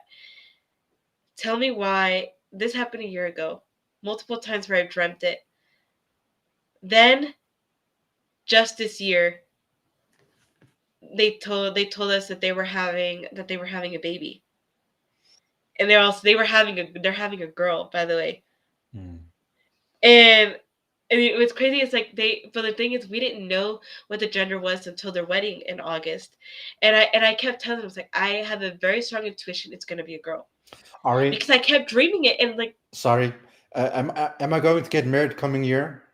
Have you seen dreams of me I'm getting not married telling next year? you. Okay, okay, just Chill asking. out, chill out. Okay, Chill out, Martin. okay, Martin, chill out. just asking. Maybe you had a dream of me marrying Okay. coming year. I don't know. Then Okay. then okay, anyways, and so sorry, and so what happened was at their wedding, like everybody kept telling them, oh, it's gonna be a boy, it's gonna be a boy, but I had the same dreams again, that it was a girl. And then I was like, nope, I'm like, it's gonna be a girl. And everybody thought that I was crazy. At their wedding, they did the reveal at their wedding publicly for everybody for the first time, and it was a girl. And I'm kidding, I'm not even kidding, brother. The moment that they said it was gonna be a girl, both of them, they immediately looked at my direction, and they were like, you were right. Yeah. They're like, how did you know that we were gonna have a girl? And I was like, I ain't saying nothing, Nice. but I knew. And Wow. yeah, that's not a coincidence. I don't know about y'all. I don't think that's believe a in coincidence. coincidence. I don't It could either. be an intimation with the Lord. Like the Lord obviously is very personal with you. Like, hey Ari, between you and me, huh? Okay, gotcha. Right. I know, and it kept killing me because like my mom, she asked me, she's like, "What's it gonna be? What's it gonna be?" And I didn't want. I mean, I told her it was a girl, but she wanted to know what the name, because I know what the name's gonna be, too. Like the Lord revealed to me what the name was gonna be through that dream. I know what she looks like, and I know what the name's gonna be. And my mom was like, "What's the name? What's the name?" I was like, "I can't tell you what the name is. And I'm not gonna say it on here because I know she's probably gonna watch this later." Okay. But yeah, so I'm like, Beautiful. that's for a moment I'm not gonna lie, I was a little spooked out because I've had situations like that happen, or like where something for happen with like with the friends and stuff, where I'm like, where I would tell them, I'll be like, where like they won't share with me what they're going through, but I already know that they're about to go through this hard trial. And I was like, oh, I've been praying for you. Like, I have a sense that you are going through this and that. And they will look at me, they were like, how did you know that? I didn't even share that with you. How could you possibly know what I'm going through? Like Tell me why that's how perhaps the coincidence. gift of clairvoyance seems like it. The gift of clairvoyance, I think. I've been told that I have the gift of prophecy, and that I have the gift of visions because of stuff that's been happening with me. I don't like to put a label on it just because I'm like, whatever the Lord wants to do with me, he can do with me. I'm like, because I feel like the moment I start putting a label on something, or the moment that I start thinking about it too much, I don't want to get to a point where it's like, what if these are special giftings that the Lord's giving me, and he's trying to test me whether I'm going to be humble with this, Yeah, or no, I'm no, going to no. be really prideful with It's this, not. and I don't It's want not a that. question if he's going to. He is going to do that. Yeah, For and I don't want sure. him For to take it sure. away from me. So Yeah. I was like, I like the bond that I have with him. I don't want that to go away. Beautiful. So That's the whole thing. Because I already mentioned to you before, the amount of boastfulness when this that those who exalt themselves shall be humbled, and those who humble themselves shall be exalted. Right. So when you I'm like, again, how are you still here again, brother? What the? Hold on, anyway, you're. Oh my gosh, the same guy. yes, it's the same guy. He's laughing. Could you imagine like spending your time in this particular way? Anyway, Oh my no gosh. problem. And the thing is, he does it on your channel. Doesn't That's matter. what. No Oh problem. my gosh. It's going to happen either way. So, but to answer Chuck Sorry. McNorris, for now we don't take question, but because you insist, Numbers 31, 17 to 18 does not imply that the women who have been encaptured should be molested, quote unquote. What's happening is that Deuteronomy 21, 10 to 14 is the normative way that if a particular group has to be neutralized, quote unquote, that the women should be married off, should have been mourned, and if they are not alleged to marry, it should have been let go. So Numbers 31 is not about implying that the women who are captured should be raped. St. Paul says in Titus 1:13, to the pure all things are pure, to the impure nothing is pure. So if this particular passage gives you the wrong impression, it says a lot about you. So Numbers 31 is about what people should do when the situation happens according to Deuteronomy 21, 10 to 14. There we go. Yeah. But anyways, I'm sorry. I didn't mean to freak out on you, but like, it's just, I was like, dude. You got fun, You know, sister. it's very interesting, brother. It's very interesting that they are now start. Keep in mind, we did a stream last time and nobody manifested. But how is it that we do a stream this time Yeah, yeah. and people are now Next starting? time we're going to do a stream, particularly on Mary. We'll see what happens. No, It's a me too. guarantee. You know what's gonna attract more of the heretics. We should bring William on. Yeah, yeah. Oh, we should. Ooh, I hope. I we should hope. do it. If does Mary have to be called co-redemptrix? That would be perfect as a title. Oh, he's already addressed that. Yeah, of course. Yeah, of course he does. Yeah, but you know what? Yeah, he's already addressed that. You already know that. But yeah, I would love to. We should do a stream. We should do a Mary stream, and it'll just be the three of us. Yeah. Boom. Yeah, and you know what? And it's gonna be funny because William's not gonna let it go. He's gonna go crazy with it. But Yeah, for sure. No, we love William is, in my estimation, absolutely one of the top Mariologists for sure. Like it's his devotion, his work. Love it, man. Absolutely. I think he's a great person. He's somebody that's really been helping me a lot, especially like learning more about my faith and really just helping me learn and really correcting me on a lot of different things, and a lot of people don't know this, but like William does correct me in private, y'all. Like, and you know what? And we have that kind of friendship, and I love that because sometimes he'll be like, "Ari, like this actually, like that's wrong," because sometimes I'll ask something, and then he'll be like, "Actually, sister, it's this or it's that," and so it's nice to kind of have people that know more than you to learn from.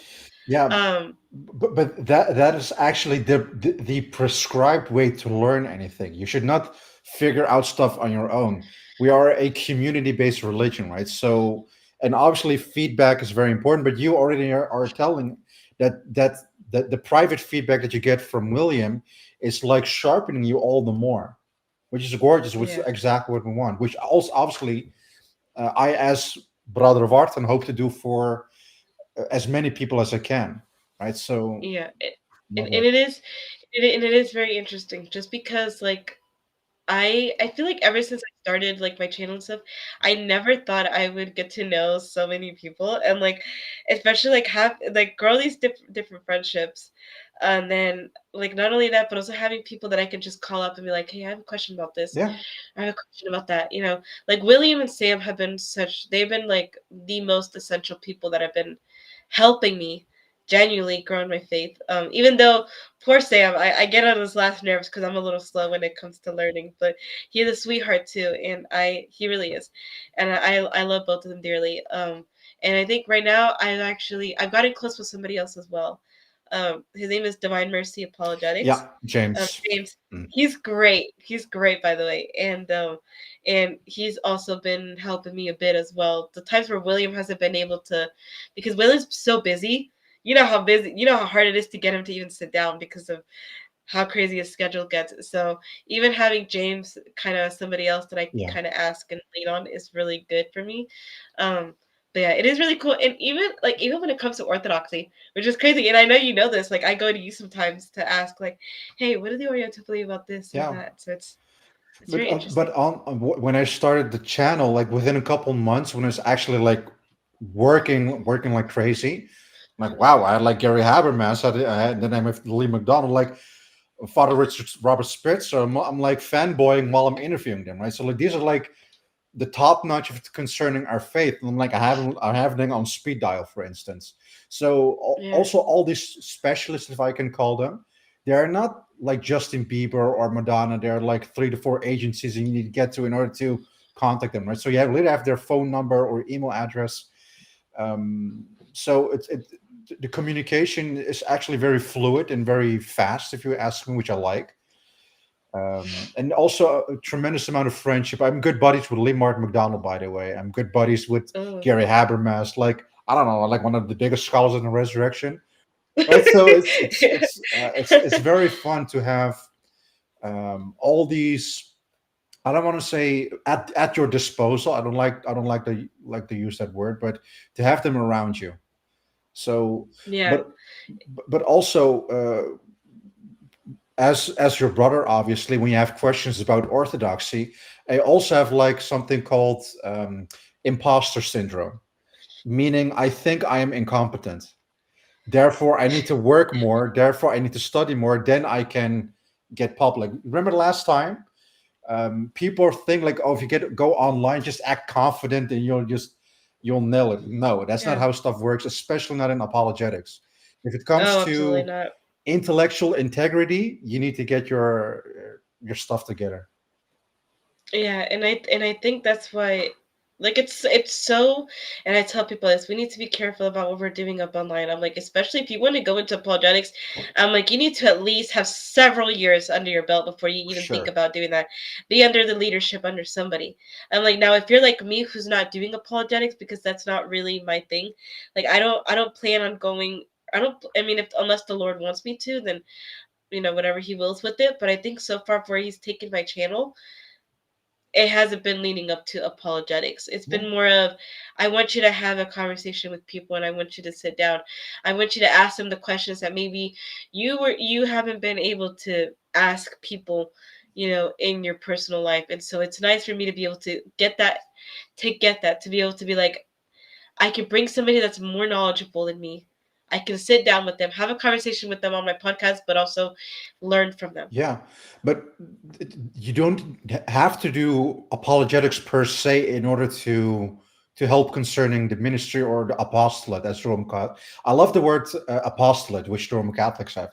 But as mentioned Yeah. before, we have dry information, we have objective facts, we have sources and whatever. That's a department. But if your specialty is testimonies, spiritual encounters, or anything else, that also can be very nourishing and very helpful for a lot of other people. You don't know how Yeah. stuff works, right? So, but if somebody's coming to you like, yo, why does Augustine say this and not that? I'm like, okay, they need to go towards William, obviously, but Yeah. don't underestimate yourself how effective you can be. I feel like that's something that I'm starting to learn with. I'm starting to learn about, it's more of like, I'm like, there are things that I can do that maybe William or Sam or any of these top Yeah. apologists can do. I'm like, there are things that they can do way better than me that I can't do, but I have other different. I think and you know what? And I've been really meditating up on this, and I really think that I think the label that probably will fit me a little bit better is evangelist more than anything. More on the evangelist kind of side, kind of doing like a little bit of like what Matt Brad does, Lila Rose, all these different people. I feel like that's kind of where I'm getting to, because they're not like they're not apologists. Like Matt Brad is not an apologist. He does Pines with Aquinas. Like everybody knows the Catholic realm. You guys know who he is. Like he's nowhere near an apologist. He doesn't do debates or anything like that. But he is somebody that I feel like I'm starting to follow up in a similar direction of where to take the podcast, and that's why I tell people, I'm like, I don't I'd rather leave the. Could you imagine Ari from Jesus Talks in 10 years if it would go on like this? Lord have mercy, that would be amazing. That would be great. Dude, I haven't done this podcast for so long. Like, I literally started to hold on. Let me tell you when I first uploaded my first video ever, because I literally don't even have that much time that I've done this. It's been about, I started this 7 months ago. Well, look at you. 7 months ago, and you're telling me that from those 7 months, I've gotten over 690 subscribers. And I've gotten over some of the top apologists. I've gotten William on. I've gotten even Voice of Reason before his entire thing happened. I had him on. I'd had Gary Mashuda on. I've had James. You had me on. Had James on. I had you on. I had so many other people on, and I'm just like, you know what happened when we did our first episode? You were like doing a story on Instagram, like, guys, it's like my best favorite person ever. I'm like super happy. Next person, oh my god, this person like my first favorite. I love him. I'm like, hey, I thought I was your favorite. I became jealous. Listen, I have multiple favorites. Okay, but I have said this. No, hold on. you have to keep them top 10, top 5, top this. Okay. Favorite people. So, you're on that list. But Thank just saying. But you know what? And I did tell Jonathan this, or Roots of Faith, by the way. I did tell him this. I was like, this guy's. I'm like, even though he's the only Armenian Orthodox person that I know, he's my favorite Armenian Orthodox. Aww. I'm like, and I don't think anybody else can win this place. So. I'm honored. You're my favorite Armenian. Even if another Armenian comes, I don't care. Oh.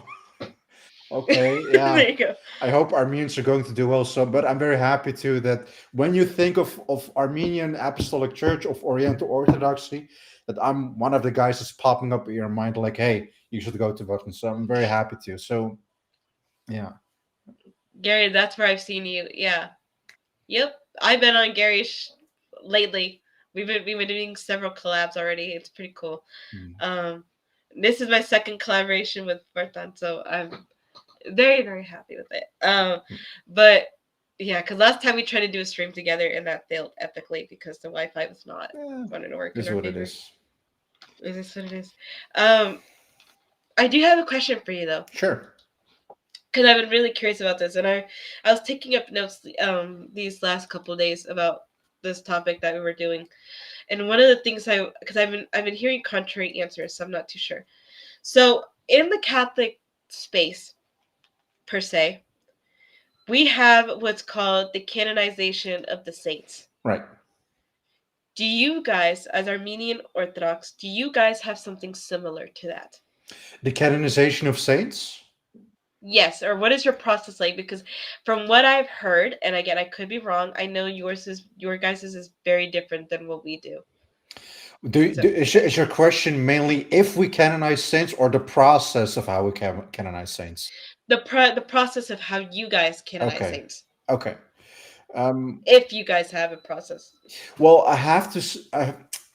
first of all, we've got news today that our church is trying to canonize Komitas, which is a musician and theologian of the early 20th century. So presumably in the near future, he will be the next saint of our church.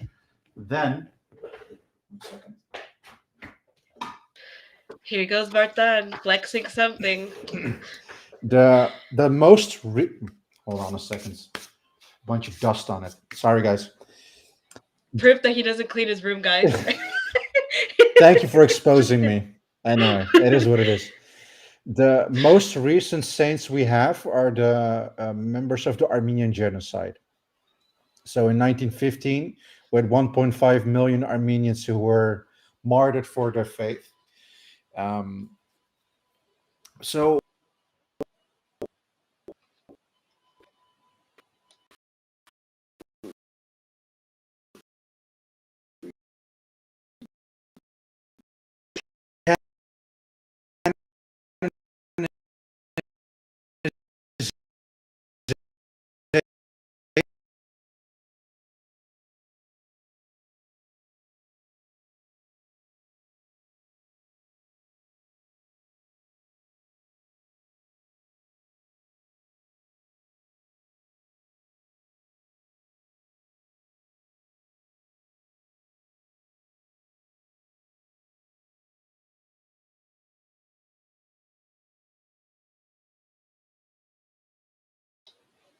I don't know where he went, y'all.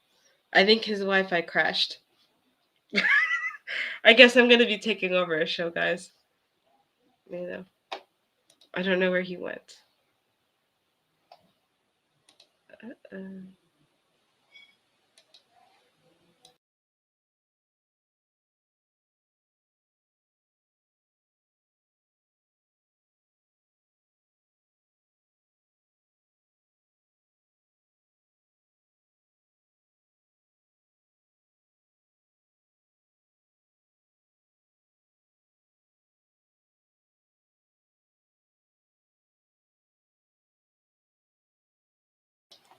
I'm taking over his show, guys. Boom. There you go.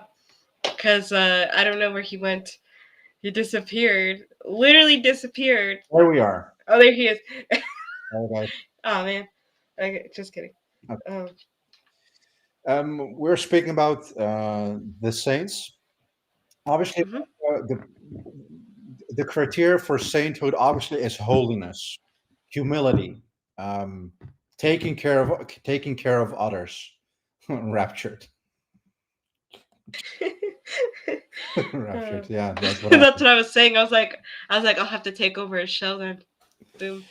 Anyway, I have to say that before the canonization of the Armenian genocide martyrs in 2015, the most recent before was 400 years before, Gregory of Tatev, which is one of my favorite saints, by the way, which is this saint.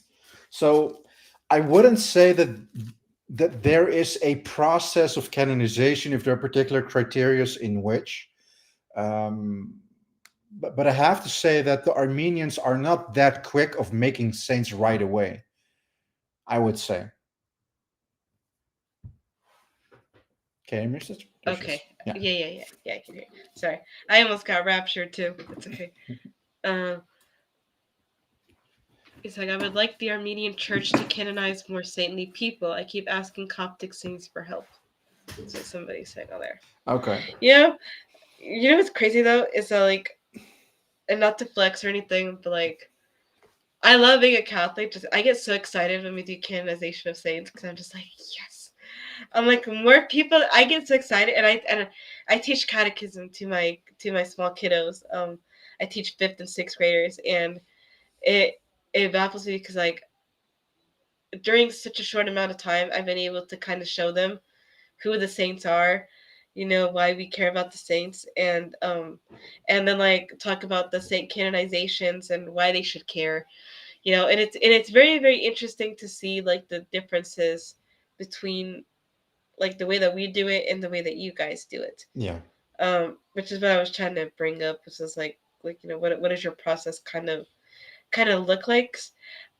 because I think for Eastern Orthodox, I know that their process is different too. So Mhm. Mhm. yeah. Yeah. So do you have a favorite saint, by the way? Saint Paul, Saint John Chrysostom, Saint Basil, um, Isaiah, Isaiah the prophet. Mm, of the Armenian Church, yeah, Gregory of Tatev, Saint Gregory of Tatev. His uh, if it comes to temperament, we're very much alike. Like Gregory of Tatev is how would you say, very protective of his own. When you have your own brothers and sisters, and there are external threats trying to take your people away, then that line of defense that comes up, and the polemics and apologetics and the arguments that Gregory of Tatev brings is very much like how I do stuff. So I'm asking for his intercession a lot of the times. By the way, we are working on a big project. I would say, I would actually say a very big project. This is something that I would like to ask the intercessions of Saint John from. I'm going to put that one out there. Okay. I'm also gonna be part of a big project as well. Oh boy. And I'm really excited. This is gonna be. I think I'm gonna get flown out next year to do this project, so I'm very very excited. I can't spill too much, y'all, but Okay, it's okay. No but problem, sister. Okay. I never get invited to anything, so like me getting invited to this is really exciting for me. Okay. Um, but yeah, I think, man, I love the Saints. I'm so glad you say Saint Paul is your favorite, Yeah, yeah. dude. Like he is. Oh my gosh, I love his story. Um, his testimony to me is just like it's beautiful. It's Gorgeous. beautiful, really. Yeah. I think my other favorite saints. I'll be honest with y'all. We just canonized a saint in the Catholic Church, Bartolo Longo, and basically he was a satanic priest, Right. Yeah, and yeah. he was a satanic priest, and then he's finally a saint, converted to Catholicism. He is a saint now, and he's called like I think he's called like the apostle of like the rosary, because Catholics we pray the rosary, and so it's really cool, and I've been really asking a lot for his intercession, and I think his story, I don't know what it is, but I really like the intense messed up people. Okay, that's Because the okay. saints, I'm gonna take a little bit of distance. Okay. no. I'm saying like those with really messed up like past. Like those are the ones. You, Those are you, the ones that are being canonized saints. Those are the ones that I'm like but you know drawn what? What to. also a functional thing is of saints, you can empathize with them, which is Yeah. like I mentioned at the very early part of our stream. They're just like you and me. So the thing is also to use them as examples. Like they have run the race. They are now at the heavenly Jerusalem. They are now made perfect. They are now not glorified in a sense of theosis and salvation, but when you read the saints and when you hear about them, like it's like, with all the respect, monkey see monkey do, right? It's like they're like Yeah. helping you. They're like when you are running the race right now, they are rooting for you, but they know how you've been, Yeah. they know how you've lived, they know what your situation is right now. As mentioned before, over and over and over again, Christianity is a community-centered religion. Community, And it community, doesn't community. matter. And it doesn't matter if you're Orthodox or Catholic. I just want to put that Yeah, out too. yeah, It absolutely. does not matter, And it's crazy because like I feel like people always want to put like they want to put like a wall, in the middle of us, and I'm like, let me break that wall. Just be like, no, like I'd rather throw that wall away, I would you know. say I would say break that wall in order to dialogue with each other. Like I Exactly. love dialogues. I love dialogues. Disagreements, no problem. Come here. Let's speak this one through, right? So This is why I don't do disagreements, brother. I like to just dialogue, and I like to just hear the other person, even if I fully disagree with you. yeah, I'll be like, Barton is absolutely crazy, but you know what? It's okay. I respect it, and I still love him for yeah. it. So But I think also that it is my apologies, women. My apologies. It's effeminate in the sense of I don't need to speak to you. I know I'm right. You need to repent. I'm like, I don't. Come on, all right. So, but I do. It's not a. You are not a person of integrity if you're not willing to hear out the other person. Like I don't. I'm not saying I love disagreements in a sense of vitriol and attacks and ad hominems. That's not the reason why I'm mentioning this. What I love about disagreements, it sharpens me as well. When I hear claims, when I hear propositions, it makes me dive all the more and makes me more stronger in my own tradition. So I'm have Yeah. to thank all the quote unquote opponents, whoever it may be. I don't care, but it makes me concerning my craft all the better, which I'm thankful for. And obviously, we need to approach it with a soft heart for sure. Everybody should come into the discussion with a soft heart and open and to be receptive for sure. Yeah. And I also think that, like, it's because I feel like people focus too much on what are like the non similarities between certain things. And that's what I hate. Like, personally, I hate that. And like, that's why I like having these kinds of dialogues, because I'm like, hey, actually, we have a lot more in common Yeah, than you think, and that's like, for me, like, when I do my channel, when I do my stuff, when I talk, now that I'm talking to more Orthodox people, that's what I try to do, is I always try to highlight what are some things that we have in common, or what are some common grounds that we have.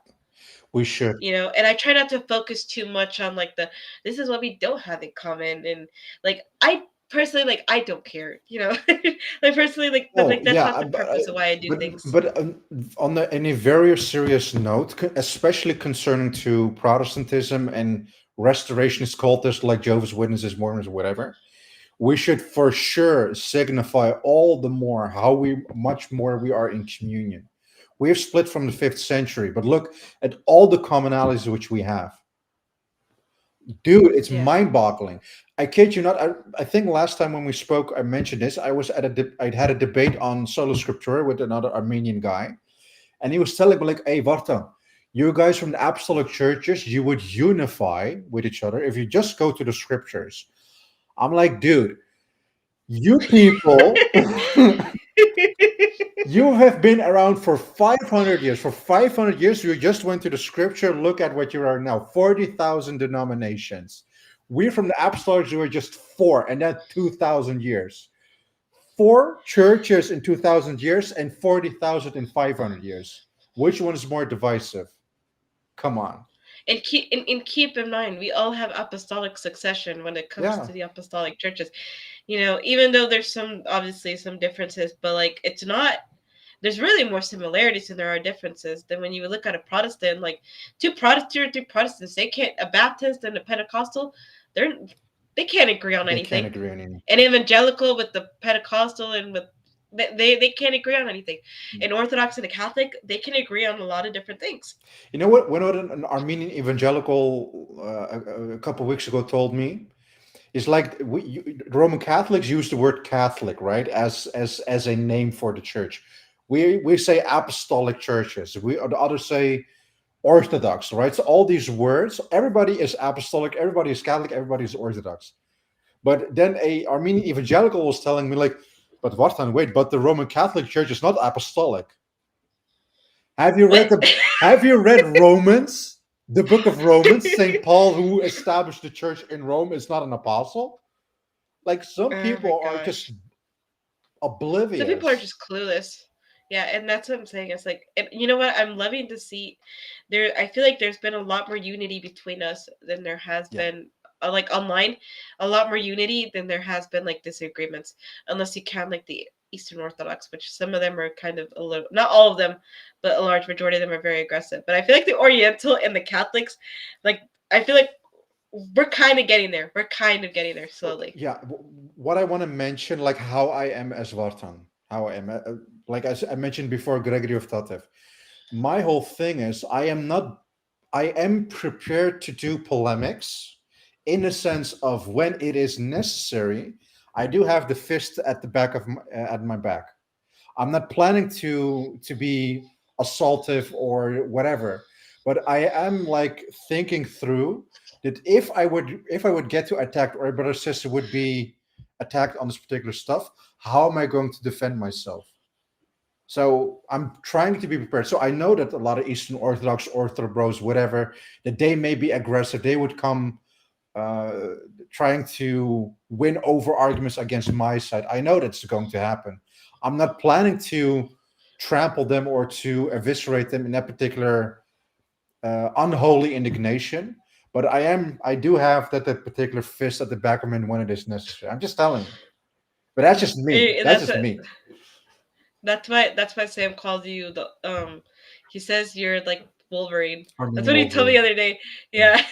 Trust me, I got anger. I need anger management. Sam Shamu would disown me if he would know how I would be if it's concerning anger. That's how I feel. You know, it's funny. It's really funny to me because like everybody is always like, it was like, "Oh, you seem so sweet and so kind," and I'm like, I can be. Yeah. but like girls are forgetting I'm Mexican and I can lose my like that, and not only that, I have come head to head with people. People would be very, very shocked to see I've never, the thing online is I've never ever showed it online, like the full angry side of myself. That's because I've been really learning to control it, because I do have anger issues, and I'm very like, I'm either gonna hold it in and I'm gonna explode later. Yeah. Oh my gosh. Yeah. I've heard, by the way, an article of should Christians be effeminate piety signalers? The biblical rebuke of cowardice, wildest virtue. So here we have obviously John 2. Then we have here, for instance, the Lord scoffs at, the Lord laughs at them. I laugh at your calamities. Elijah mocked them. So I have this article at the back when somebody is telling you, but I don't see Christ in you, Barton. I sense a spirit of anger in you. And I'm like, you don't know what type of spirit this is, buddy.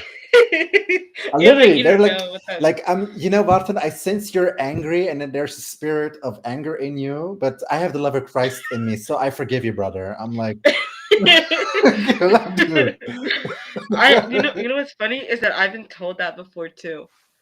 I've been told that. They're like, I sense that you're very angry and that you're very cruel and you just want vengeance on people. I'm like, girl, I'm about to smack you upside the head if you don't stop talking.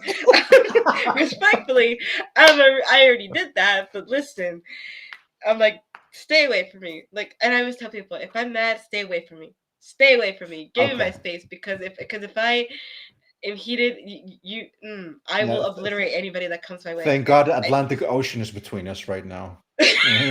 literally, you're all the way in Armenia, and I'm over here in the U.S. Yeah. When are you going to come back in the U.S.? God willing, next June, I'm planning to go to St. Nde'S Seminary at the East Coast, and then a couple of weeks later, I'll be coming back to Los Angeles. Ooh. Yeah, God willing. Where's the first place that you mentioned? Where's that at? Which is like close to New York City. There's a seminary called St. Nde'S Seminary. One of our top Armenian scholars of the Apostolic Church are there. I'm in contact with the dean. The projects that we're working on, I want to go there. I want to do interviews. I want to bring all my camera stuff and audio equipment with me to interview like one of the top professors there, God willing. Then I want to meet Abuna Lazarus again. I want to meet my brothers again. So you're also now at that area or not? I am around the Chicago area. Okay. I'm near Chicago. But next year I will be flying out. I'm not sure yet. They haven't thought of a place yet, but there's a mutual friend of ours that's gonna probably fly me out to do a project with them soon. So I'm very, very excited. You know, and I hope we can meet. I hope it's around the same dates. We can meet up. That'd be so cool. Yeah. Like last time, I should have met Sam for the first time, but he had a meeting with his daughters. But his daughters are obviously the world to him. So like, nah. Oh yeah, he loves that man. I've never met a man who loves his daughters as much as Sam does. He's such a good dad. And I do want to ask you something. I don't know if you want to address this or not. our precious dear brother Jonathan has been under a lot of heat lately. Yeah. Because of his pages, and the only reason I want to bring it up is because I know you love him and I love him too. He's a great brother of ours. I think it's really sad that people are starting to bash him again for his channels for Roots of Orthodoxy and Roots of Faith. What is your, like, you as an Orthodox, like, what is your viewpoint on him being a Roman Catholic, inquiring Orthodoxy, but yet he runs the Orthodox channel and yet he runs his other one? Okay. Thank you. First of all, thank you very much for bringing up this topic. It could take a little while in order to substantiate our defense of Jonathan. First of all, Jonathan is one of the most purest brothers you can ever meet. Like, the amount of effect Jonathan would have had for I don't know how many people is beyond words. Like, when I had the honor to meet him last July and August, he already told me that he had a background in secularism, but he had a background in media. So his skills concerning interviews, video editing, media, and all that type of stuff was already like built in him. And the Lord used that talent in order to his ministry. He has also that inquiring spirit, like, hey, I want to hear you out. I want to hear you out. I want to hear you out. I'm trying to invite everybody. His interviews with Abuna Lazarus have been top notch. We literally went to the coast in order to look at the ocean. And at that particular coast, people recognized Abuna of the interview he did with Jonathan. So Jonathan is absolutely like, if you would imagine like water with all the boats, Jonathan's work is like elevating everybody. Everybody's benefiting from Jonathan's work. And obviously his brothers and the people around him and the team that he's working with. And also with Jared and the other brothers. Yeah. Him being a Roman Catholic, he is searching. I don't know. I think it was perhaps a couple of years where he started to take his faith seriously. If he would able to convert and this and that, I already told them I'm not interested in converting you to Oriental Orthodoxy. My whole point is are you good informed? That's all it is. Like, you, Roman Catholic sister, stay Roman Catholic, learn everything as good as you can, and then years later we'll see how that will end. That's my policy. The fact that he is being critiqued now is a misrepresentation of his intentions. Everywhere where he has come, a particular priest, I forgot his name, he already let him know, like, hey, I'm a Roman Catholic, but I would still like to interview you. And then what the priest said, what does it matter that you're a Catholic? That was his answer. Like, good on you, buddy. Like, if you're a Roman Catholic and you're inquiring, God bless you. So if the critique is that he himself was portraying himself as an Eastern Orthodox while being a Roman Catholic, he himself already told the priest that he is a Roman Catholic inquiring into all the apostolic churches. So there is no, how would you say, point of contention concerning his integrity. So that's my whole spiel concerning Jonathan. Yeah. And as somebody who also knows Jonathan very well, they've known him for several months now, grown very close with him, have talked to him almost every day. He's a really good brother of mine, honestly, and I really do love and I respect him a lot for the work that he has done. But I have seen so many people being impacted by his channels who have either one or two. Either they've converted to Catholicism or they've converted to Orthodoxy. And I think that's a beautiful thing, because at the end of the day, he's kind of helping out both sides. Everybody. If you think about it, he's helping out everybody. And two, what a lot of people don't know is that this is a long journey for him. Like, this isn't something that he's gonna figure out in a month and 2 months, a year, 2 years, 3 years. Like, some people take longer for that process. And you know what would be really messed up if he would have went up to these priests with like, hey, I'm Eastern Orthodoxy and I want to interview you, knowing the fact that he's Roman Catholic. Then right there, I'd be like, then would be a point of contention, but it's not the case. It is not the case. Like, baptisms or shifting from church to church is not something cheap. Like, I'm not interested if you're 15, 16, 17 years old, like, oh, I converted to Orthodox. I don't care what your testimony is, with all the respect, right? So, but if you have been studying for like 60 years, 70 years, whatever, and then you convert, okay, then I would like to hear what you have to say. So be patient with everybody. Be patient. So And I mean, people are thinking that maybe he's probably even forgetting his own faith, but it's also like no. that's why he has Roots of Faith on. Keep in mind, on Roots of Faith, he's had more Catholics than he's had Orthodox. On Roots of Faith, on Roots of Orthodoxy, because it's in the title, Orthodoxy. Now, That's why he's interviewing those people. Jonathan is living out Proverbs 18:17. A person seems right until a neighbor comes and questions him. In a sense, what I mentioned before, you are not a person of integrity if you do not want to hear out another person. What is Jonathan doing? He's trying to give everybody a voice so that we are all better informed. He's literally living out that particular spirit. Good on him.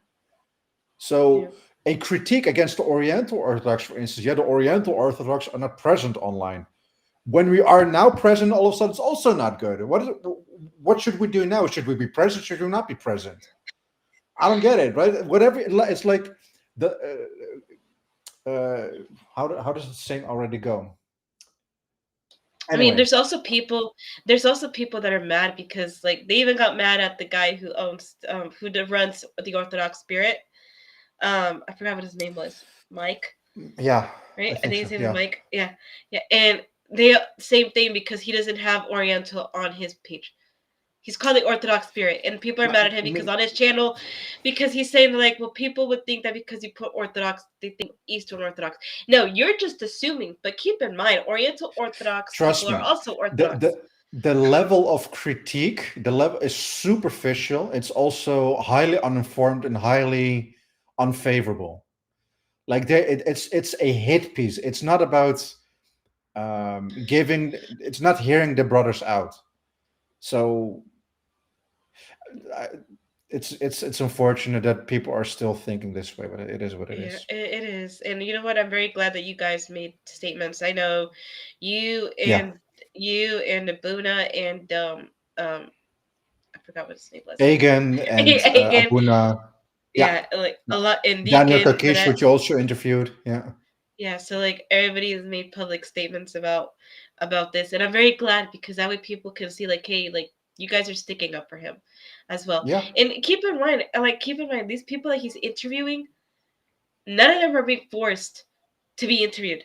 It's by their own personal choice. And by the way, and I'm 100% certain that if for some reason Jonathan did an interview with the priest and the priest didn't like how the interview turned out and he asked him, hey, can you take it down? You think Jonathan would say no? Knowing Jonathan, I know he would be like, okay. You know, and one of the things he's always told me, and he's like, if a priest ever asks something of me, I will do it. He's like, I will 100% do it. He's like, he has a huge amount of love for these people that he interviews for his craftsmanship. He's not just posting just whatever. You know, I'm like, again, a lot of these priests that he interviews, they're I think you froze up.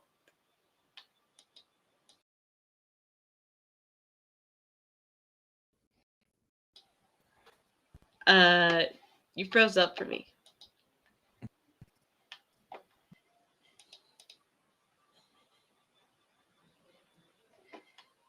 Uh-oh.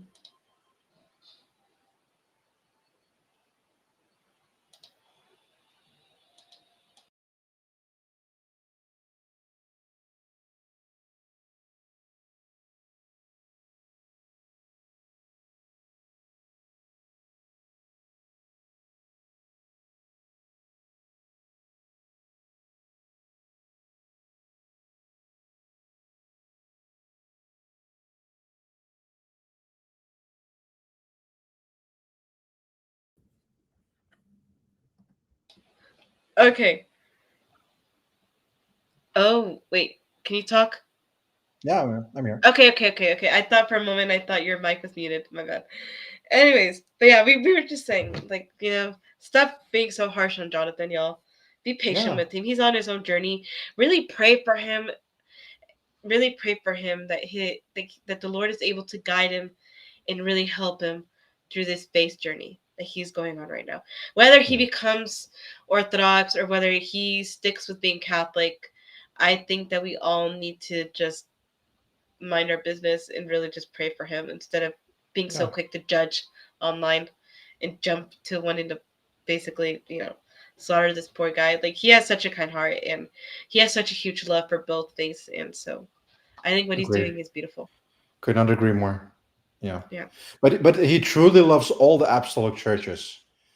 Like, he has an innocent curiousness about almost everything. So yeah, what else can you ask for an interviewer of all things? So yeah, I agree. Yeah, that's all I gotta say. I mean, I just wanted to bring it up because I know that a lot of people kind of going at him for it, And I even messaged him and I even told him, brother, like, don't even literally just ignore it. Like, those people aren't worth it. I don't know Jonathan as you do, but I think he'll come at the better end of it for sure. So I'm not doubting that. Yeah, he's a sweetheart. He really is, and so he has a really good heart. And I could just tell by the way that he talks about everybody, like everybody, like all the Orthodox people. He speaks so highly of everybody, and I'm just like, dude, I'm like, you have such a huge love for them. Like, that's beautiful. That's genuinely beautiful. When I was interviewing you, he even was like excited for me, and he's like, oh, I love 𝗪𝗡. And he's like, you're gonna love him. He's great. And he's like, he's awesome, and like he was hyping you up before I even fully spoken with you, and I thought that was really sweet. So yeah. Also, obviously, I've received very good responses of our roundtable discussion, which has like 150,000 views for now. I think it's like the most viewed within a couple months. Glory to God. So he's helping everybody, but he is getting the backlash of it. Anyway, it's super weird. Anyway, but I think, as mentioned before, he'll become at the better end of it. So we'll pray for him. But Jonathan will be all right. I don't doubt that. Yeah. So I just want to say, people need to chill out when Roman Catholics and Orthodox start collaborating. Because I feel like some people are so. The amount of people that I've had that have been so mad at me because I've been interviewing Oriental Orthodox people. I'm like, you guys need to chill. I'm like, what is going on? Yeah. But the whole point, like, oh gosh, your brain cannot handle it. Everybody need to be in the same group and not talk to each other. Get out of here. Like I can't handle that. So yeah, I mean, okay.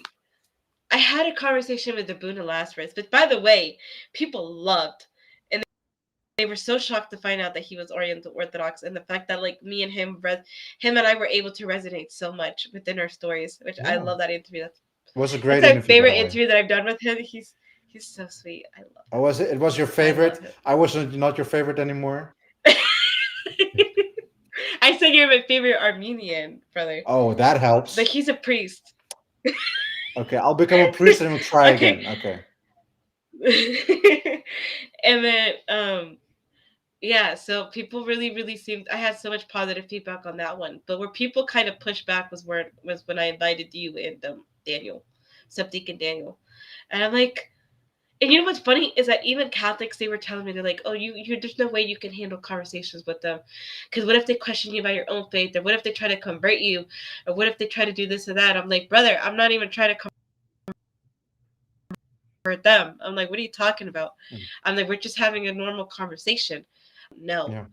I'm like, and two, I don't think they would put me in a position where I would have to answer, and where they would try to humiliate me or try to make me look really bad in front of everybody. I'm like, that'd be a really bad move on their part. That's just going to make them look like jerks. I'm like, but I'm like, there's a reason why I feel like I'm very, very careful about who I'm bringing on as well. I'm like, you're not going to see me try to bring an ortho bro on and try to be like, no.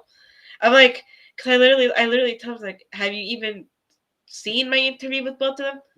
Where in these interviews have they tried to convert me? Yeah. Or where in these interviews have they tried to challenge me to like convert or to think about it? I'm like that's the least of anybody's problems. Yeah. Sorry, that's not even on my mind. I just want to have the healthy dialogue. That's all it is. But those are the most beautiful things in the entire world, right? To have a healthy dialogue with somebody else. In what world are we living if we cannot even have a conversation with each other? I don't get it. I don't get it either. And I told people, I'm like, if you guys want to stay, like, I don't care. I'm like, I don't care if you don't like 𝗪𝗏. I don't care if you don't like Daniel. I don't care if you don't like 𝗪𝗏 Lazarus. Like, I'm sorry. Like, they're still going to be on my channel unless they do something to me personally. No, but the great thing about social media is like, hey, you can unfollow. Bye bye. Like nobody's forcing you to be here. Like, why? What are you doing here? Yeah, and also I've had people that are discerning orthodoxy that have I have people that have discerned orthodoxy that have asked me, they're like, hey, like, we're actually really glad that somebody's bringing these people on and we're seeing representation. People got so excited when I brought you on, 𝗪𝗏. Last time, the Armenians were going crazy with it. They were like, they love you. And I was like, oh, I'm like, okay. Yeah. And then The Armenians are very loyal. When there's a particular boxer or MMA fighter or an actor or a chess player, whatever, the Armenians wholeheartedly like support that particular person right away. Yeah, and like I got so many sweet messages from a lot of the Armenian community. They're like, my sister. They're like, we're so happy you got to talk to about that, and like you should invite more people to come on and all this stuff. And I was like, that's so nice. I was like, that's so nice. I'm like, I can't even speak the same language as you guys, but hey, I love it. I'm like, I'm so happy that you guys feel represented and seen channel. So I mean, and a lot of the Catholics, they stick with me, but they still watch your stuff too. So thank you. Okay. Pray that I remain your favorite Armenian. Emphasis on favorite. Pray that pray that no other Armenians show up. Yeah, for sure. I'll make sure of that. Yeah, okay. Yeah. Sister, I'm gonna wrap up. Tomorrow's church time. I was gonna say. Yeah. Well, today's tomorrow's church time for me too. I forgot. Yeah. Thank you very much. Tomorrow's church. It has been a lot of fun. Thank you very much. This has been very edifying. Thank you very much for your testimony and for your story, actually, which is also very inspiring for me to hear. So thank you, sister. Thank you so much, brother, and God bless you and your ministry and everything that you're doing. Thank you for showing so much love and support. I've been seeing you like posting like some of my interview with 𝗪𝗏 and everything, and I thought that was really sweet of you. You didn't have to do that, but I do want to give you props for that, just because I think it's really sweet, and I've been seeing the support you've been showing me, so that means a lot coming from you and from your beautiful community as well, who's been nothing but very kind to me. So thank you. I do thank you for that. With all due love. God bless you. God bless everybody. May the love and blessings of the Father, Son, and Spirit be